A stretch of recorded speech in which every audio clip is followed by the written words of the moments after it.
Good morning students. अब हम लोग शुरू करते हैं analytical method of vector addition. Analytical method का मतलब मैथमेटिक्स के थ्रू बिना ग्राफ को यूज किए हम लोग कैसे वेक्टर को ऐड करेंगे। तो देखो यहाँ पर हम पहले एक वेक्टर ले लेते हैं। एक वेक्टर जैसे हम लोग लेते थे, वेक्टर ए ले लिया, ये आपका वेक्टर बी हो गया और ये इन दोनों का रिजल्टेंट वेक्टर आर हो गया। यहाँ से एक आपको परपेंडिकुलर ड्रा कर देना है और इसको आगे बढ़ा देना है। अब देखें, इस वेक्टर को कुछ नाम दे दें। सबसे पहले हम नाम दे देते हैं ओ पी क्यू एम। ये वेक्टर ए, ये वेक्टर बी, ये वेक्टर आर मतलब a प्लस बी। और अब हमको इसे मैथमेटिकल फॉर्म में ऐड करना है। The angle between the vector a and b is theta. और जो रिजल्टेंट बन रहा है इसका एंगल वेक्टर a से है, मान लेते हैं अल्फा।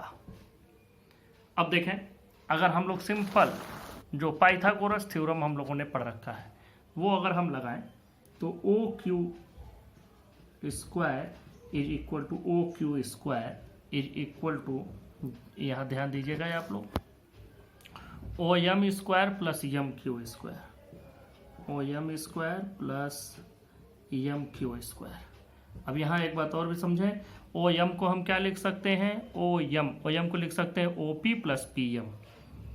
तो O P plus P M whole square plus M Q square.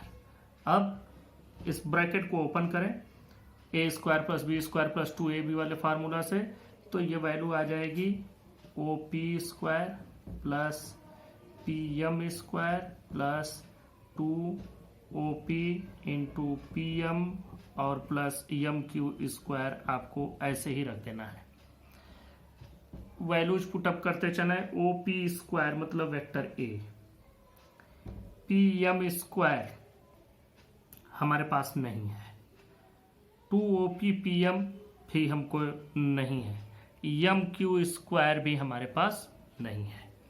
इसको तो हम लिख सकते हैं आर स्क्वायर, ये आर स्क्वायर हो जाएगा। ओ पी स्क्वायर मतलब A square plus P M square. अब हम लोग पी एम को कैलकुलेट करते हैं किनारे। देखिए पी एम, अगर हम एक ट्राइंगल ले लें, ये राइट एंगल ट्राइंगल बनेगा ये वाला क्यू पी एम। तो यहाँ से क्यू एम पी, इस ट्राइंगल में से अगर हम कॉस थीटा लेंगे तो जरा देखो, यहाँ कॉस थीटा की वैल्यू हम अलग से कैलकुलेट करते हैं। कॉस थीटा इस ट्राइंगल के लिए कॉस थीटा की वैल्यू क्या होगी, बेस बाय हाइपोटेन्यूज।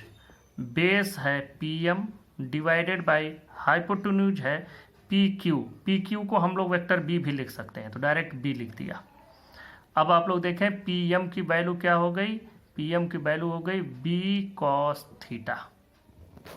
ध्यान से समझें, जो पी एम की वैल्यू हमको मिली, पी एम की वैल्यू हमको मिली बी कॉस थीटा, मल्टीप्लाई कर दिया। इसी तरह से अगर हम साइन थीटा लेते हैं इसी ट्राइंगल का, तो परपेंडिकुलर बाय हाइपोटेन्यूज, परपेंडिकुलर है Q M divided by hypotenuse B, तो ये हो जाएगा Q M divided by B. तो क्यू एम की वैल्यू भी आपको मिल जाएगी, यहाँ से क्यू एम की वैल्यू आप पा जाएंगे बी साइन थीटा। इस तरह से पी एम मिला B cos theta, Q M मिला बी साइन थीटा। यहाँ पर यही पी एम और क्यू एम की वैल्यू हमको पुटअप कर देना है। देखें, ये वैल्यू रख करके आगे बढ़ते हैं। O M square, P M की वैल्यू हमको मिली है बी कॉस थीटा, मतलब इसका स्क्वायर हो जाएगा B square cos square theta plus 2op। O P की वैल्यू अगेन ए है 2a, पी एम की वैल्यू हमने वही निकाला है B cos theta plus Q M की वैल्यू हमको मिली है बी साइन थीटा, तो यहाँ हो जाएगा B square sine square theta. अब और आगे चलें, इसको सॉल्व करते जाएं। This is simple mathematics, you have to only solve.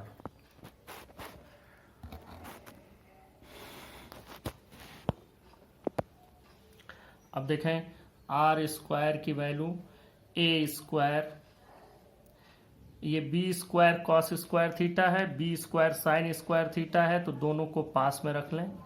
B square cos square theta plus sine square theta. ध्यान देना B square cos square theta यहाँ है, B square sine square theta यहाँ है, बी स्क्वायर कॉमन ले लिया तो cos square theta plus sine square theta plus 2ab cos theta.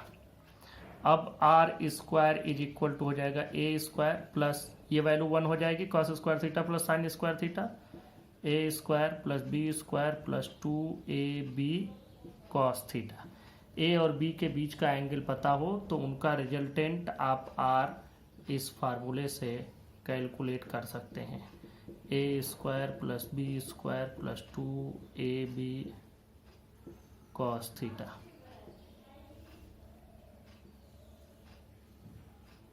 ये वैल्यू आपको मिल जाएगी। अब मैं यही आपसे कह रहा हूँ कि आप जो रिजल्टेंट आया है वो रिजल्टेंट वेक्टर ए से किस एंगल पर है, तो आपको यहाँ पर अल्फ़ा कैलकुलेट करना है। अल्फ़ा हम लोग कैलकुलेट करेंगे और अल्फ़ा कैसे निकालेंगे, अल्फ़ा कैलकुलेट करेंगे tan अल्फ़ा। जनरली जब भी हम लोग एंगल वगैरह कैलकुलेट करते हैं तो tan निकालते हैं, तो tan alpha perpendicular by base, perpendicular है QM, बेस है OM।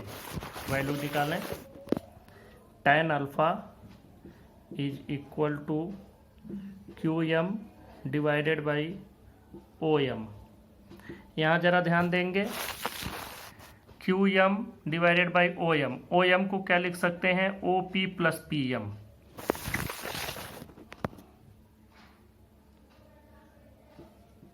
QM by OP plus PM। अब यहाँ से tan अल्फ़ा की वैल्यू निकाल लें। QM हमको मिला हुआ है, हम लोगों ने पहले ही कैलकुलेट किया है, QM B sine theta PM B cos theta. सारी वैल्यू यहाँ पर रखते हैं। QM B sign theta divided by OP की वैल्यू A है प्लस B कॉस थीटा। ये वैल्यू आपको मिल जाएगी। This is the angle of resultant from a vector ए। अब अगर यही वैल्यू आपसे कहा जाए कि एंगल की वैल्यू आप बताएं कि ये तो हमने ए से वैल्यू निकाला है, वेक्टर ए से। आपको फिगर एक बार फिर से मैं दिखा दूं, ये वेक्टर ए से हमने इसकी वैल्यू को कैलकुलेट किया, दिस इज वेक्टर ए। यहाँ से हमने इसकी वैल्यू को कैलकुलेट किया, क्या एंगल बना। अब अगर यही चीज़ हमको बी से चाहिए तो बी से इस वैल्यू को कैलकुलेट करने में सिंपल, आपको कोई फार्मूला नहीं डिराइव करना है, सिंपल अगर हम उसको बीटा मान लें तो tan beta B sine theta आया है, यहाँ आप कर दें A sine theta divided by A plus B cos theta मिला है, ए की जगह बी और बी की जगह A cos theta. This is the angle of resultant from a vector B. This is the angle of resultant from a vector ए।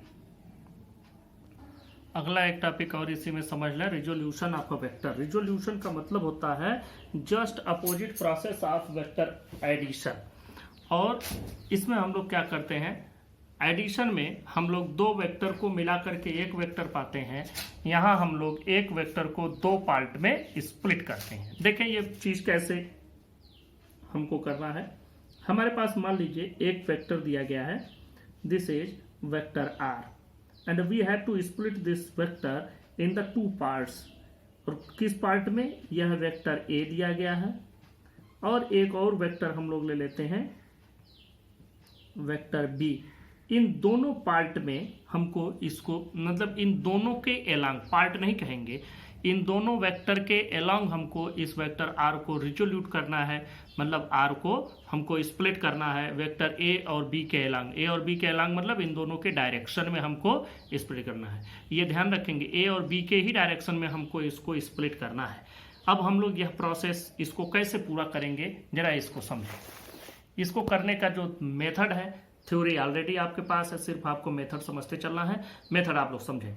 पहले हम लोग जो भी वेक्टर दिया गया है उस वेक्टर आर को सिंपली ड्रा कर दिया, वेक्टर आर आपने ड्रा कर दिया।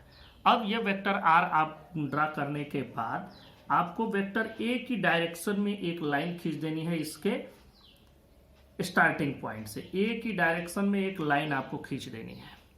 अब ये लाइन कितनी लंबी भी जा सकती है, बी के डायरेक्शन में, जो भी बी की डायरेक्शन है उस डायरेक्शन में एक लाइन दूसरी आपको ड्रा कर देनी है। यह दोनों एक जगह पर इसको इंटरसेक्ट करेंगे। जिस जगह पर ये दोनों इंटरसेक्ट कर रहे हैं वहां ए की डायरेक्शन में बना दें, बी की डायरेक्शन में भी बना दें। अब देखो ये आया तो ए की डायरेक्शन में और बी की डायरेक्शन में, लेकिन जरूरी नहीं कि वेक्टर ए के बराबर ही हो। ये हो सकता है इससे कम या उससे ज्यादा हो। वेक्टर बी की डायरेक्शन तो मिली लेकिन वेक्टर बी के एग्जैक्ट इक्वल नहीं मिला। हो सकता है कि वेक्टर बी यहाँ 3 सेंटीमीटर हो, यहाँ वेक्टर बी ए की वैल्यू 2 सेंटीमीटर हो मे बी, और यहाँ पर हो सकता है कि जो वेक्टर ए हमको मिल रहा है यहाँ पर ए की डायरेक्शन में जो इसका कंपोनेंट मिल रहा है, हो सकता है कि यह 4 सेंटीमीटर हो। तो हम लोग कैसे इसको लिखेंगे, तो हम लोग एक कोई ना कोई कांस्टेंट वैल्यू इससे मल्टीप्लाई कर देंगे, कोई एक नंबर रियल नंबर से मल्टीप्लाई कर देंगे। रियल नंबर क्या ले सकते हैं हम, स्मॉल यम ए ले लिए इस डायरेक्शन में, यहाँ यन लगा दीजिए, यन इंटू बी करिए। कुछ लोग लेमडा और म्यू भी लिखते हैं, मैंने आपको नोट दिया है उसमें लेमडा और म्यू ही लिखा है। अब समझो क्यों लिखा है, कैसे लिखा है, पहले इस पूरे प्रोसेस को समझ लो। अब वेक्टर आर खुद में खत्म हो गया, वेक्टर आर शहीद हो गया और क्या छोड़ गया, 2 कंपोनेंट, ए के एलॉन्ग बी के एलॉन्ग। हम लोग एडिशन में क्या किए थे, 2 वेक्टर थे, इन दोनों को हम लोग एक रिजल्टेंट में कन्वर्ट किए थे कि इन दोनों को लगाने पर एक साथ जो इफेक्ट प्रोड्यूस हुआ अकेले ये इफेक्ट प्रोड्यूस करे, ये था एडिशन। अब यहाँ क्या है, यह जो अकेले इफेक्ट प्रोड्यूस कर रहा था वेक्टर आर, अब ए और बी दोनों मिल करके सेम इफेक्ट प्रोड्यूस करेंगे। मतलब this is the resolution of a single vector in the 2 parts, may be in 3 parts और मल्टीपल पार्ट्स। तो ये हम लोग आगे पढ़ेंगे, लेकिन सिर्फ और सिर्फ आपको यहाँ यही समझना कैसे करेंगे। अब आते हैं बात यहाँ यम और यन क्यों लिखा मैंने। देखो यहाँ पर हमने ए वेक्टर मान लिया है, कंसीडर किया है 2 सेंटीमीटर, और जब हम इसको ग्राफ पेपर पर मेजर किए तो हमको मिल गया ये 3 सेंटीमीटर। जस्ट इमेजिन कि ये हमको 3 सेंटीमीटर मिला, तो यम कितना आया, देखो यम इंटू ए आया है 3 सेंटीमीटर, तो यम इंटू ए की वैल्यू कितनी थी 2 सेंटीमीटर और आया है 3 सेंटीमीटर, तो यम की वैल्यू कितनी हो गई, यहां से आपको यम की वैल्यू मिली 3/2। तो इस तरह से कोई वैल्यू आ जाएगी। ऐसे यन की भी वैल्यू निकाल, मान लो कि यह पूरा वेक्टर जितना आया है यन इंटू बी, यह वेक्टर हमको मिला है 5 सेंटीमीटर, जबकि वेक्टर बी अकेले दिया गया है 3 सेंटीमीटर का।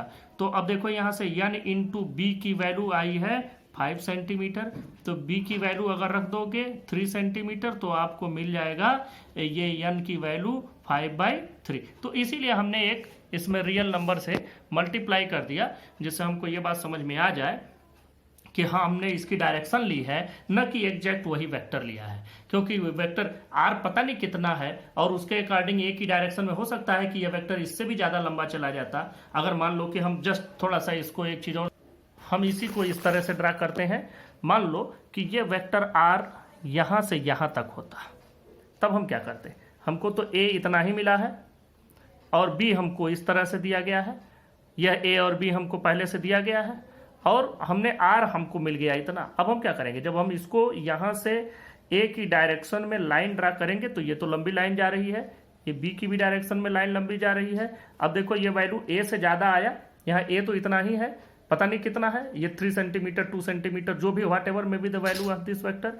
यहाँ तो ये वैल्यू ज्यादा आ रही है, तो यहाँ हमको क्या करना है, किसी एक हमको वैल्यू से मल्टीप्लाई कर देना है, यम इंटू ए कर देना है, यहाँ यन इंटू बी कर देना है। अब यम और यन की वैल्यू हम कैलकुलेट कर लेंगे। कैसे कैलकुलेट करेंगे, पहले इसको मेजर करेंगे, मान लिया कि ये पूरी की पूरी वैल्यू हमको मिल गई, मान लेते हैं 6 सेंटीमीटर, तो यम इंटू ए कितना मिला 6 सेंटीमीटर।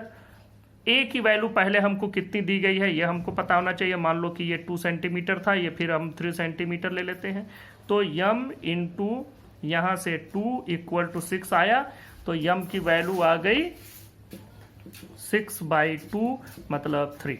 इसी तरह से यन की वैल्यू मान लो इसको कैलकुलेट किया और ये वैल्यू आपको मिली 5 सेंटीमीटर, जैसा हमने पहले बताया था, तो उस तरह से यन बी इक्वल टू 5 और n इंटू 3 इक्वल टू 5, क्योंकि b हम ऑलरेडी 3 ले चुके हैं, तो n की वैल्यू इस तरह से 5/3 मिल गई। इस तरीके से आप कोई भी वेक्टर किसी भी दो पार्ट के अलोंग रिजोल्यूट कर सकते हैं। नेक्स्ट टॉपिक है हमारा rectangular component of a vector. जैसे आपने वेक्टर को रिजोल्यूट किया along any two given direction of the vectors, उसी तरह से हम जो दो पार्ट के अलोंग उसको रिजोल्यूट कर रहे हैं, वो दोनों जो डायरेक्शन दिए गए म्यूचुअली परपेंडिकुलर अगर हों तो हम उसके कंपोनेंट को कहेंगे रेक्टेंगुलर कंपोनेंट ऑफ वेक्टर। और उसको ड्रा करने का बहुत आसान सा तरीका है। पहले हम लोग कोऑर्डिनेट एक्सिस बना लेते हैं और इस कोऑर्डिनेट एक्सिस से जिस वेक्टर को भी हमें रिजोल्यूट करना होता है उस वेक्टर को इसके ओरिजिन से ड्रा कर लिया, जिस भी डायरेक्शन में हो, along this along this along this, जो भी डायरेक्शन हो। और यहां से जब वेक्टर ड्रा कर लेते हैं, इसके बाद हम लोग इस पर से दो परपेंडिकुलर ड्रा कर देते हैं। एक परपेंडिकुलर इस पर ड्रा कर दिया, दूसरा परपेंडिकुलर आपने इस पर ड्रा कर दिया। अब देखो यहां पर हम लोग एक वेक्टर बना दिए और यहां हम लोग दूसरा वेक्टर बना दिया। ये वेक्टर r था, यह वेक्टर हमारा a हो सकता है, यह वेक्टर b हो सकता है, कोई भी नाम आप दे सकते हैं। तो अब r अपने में खत्म हो गया, अब r स्प्लिट हो गया दो पार्ट में, a और b के अलोंग r स्प्लिट हो गया। अब हमारे पास दो नए वेक्टर बन गए a और b, r खत्म हो गया या इन दोनों में रिजोल्यूट हो गया। तो इस तरीके से हमको यह जो दोनों वेक्टर मिले ये बहुत इजीली कैलकुलेट किए जा सकते हैं अगर रेक्टेंगुलर कंपोनेंट हो। अगर ये रेक्टेंगुलर कंपोनेंट है तो बहुत इजीली कैलकुलेट किए जा सकते हैं। कैसे कैलकुलेट किए जा सकते हैं? मान लो कि ये एंगल है थीटा, ये एंगल हम लोग कैलकुलेट कर लेंगे। यह एंगल थीटा मिल गया। अब अगर हम cos थीटा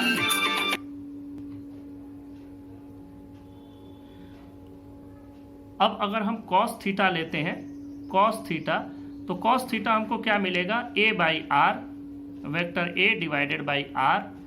वेक्टर का सिंबल हटा दो, कोई जरूरी नहीं है कि यहाँ वेक्टर का सिंबल रहे। अब देखो यहाँ से a की वैल्यू क्या हो गई? a की वैल्यू हो गई r cos थीटा।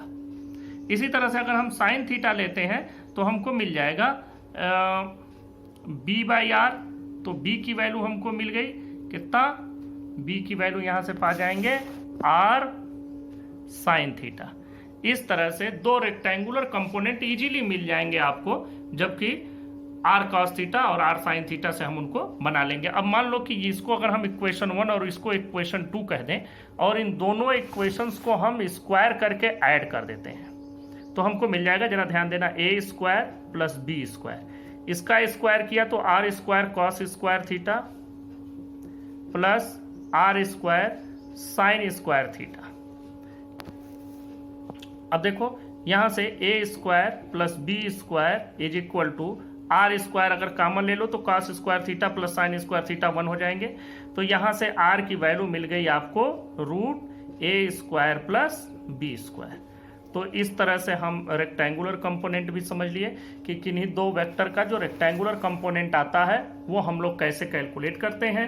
और रेक्टेंगुलर कंपोनेंट का मतलब है कि कोई भी एक वेक्टर जिसको दो पार्ट में हम रिजोल्यूट कर रहे हैं वो दोनों पार्ट आपस में 90 डिग्री के एंगल पर हो। वो 90 डिग्री कहीं भी हो सकता है, वो 90 डिग्री आप किसी भी डायरेक्शन में लिख सकते हैं, लेकिन ये है कि दोनों 90 डिग्री के एंगल पर हों। और अगर आपको tan थीटा की वैल्यू कैलकुलेट करनी है तो ये फिगर पर चले जाओ, tan theta can be written as b/a, तो यहाँ से आपको tan थीटा की भी वैल्यू मिल जाएगी। तो इस तरीके से आप लोग रेक्टेंगुलर कंपोनेंट्स ऑफ वेक्टर भी पा सकते हैं।